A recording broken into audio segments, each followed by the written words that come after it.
Happy Friday everyone! Ito na naman, pag Friday daw ay Munggo Day. Ewan ko ba kung bakit.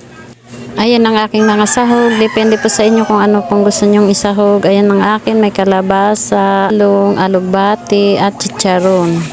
Kung gusto nyo magmunggo kinabukasan ay dapat pa lang sa gabi ay binabad na po sa tubig para mas mabilis siyang lumambot. Para mas makatipid naman tayo ng konti sa ating gas. Bago tayo mag-isa ay dapat pinalambot, pinakuluan na natin ng ating munggo. Ayun, nagisa na po ako ng bawang, sibuyas, kamatis at nilagay ko na yung ating baboy. At after nung medyo kulay brown na ay nilagay na natin ang ating munggo na pinakuluan na natin at malambot na. Pagkatapos ay lagyan na natin ng tubig na ayon sa gusto nyo kung marami sabaw. Pagkatapos ay tinimplahan ko na rin ng asin at seasoning. Pagkakulo ay nilagay ko na ang ating talong at kalabasa.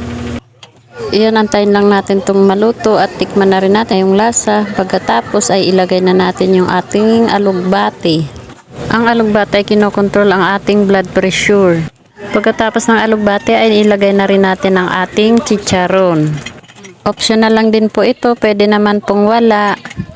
Ang munggo ay mainam sa ating digestion. Siksik din ito sa mga sustansya. Ayan, luto na po. Thank you for watching. Kain po tayo.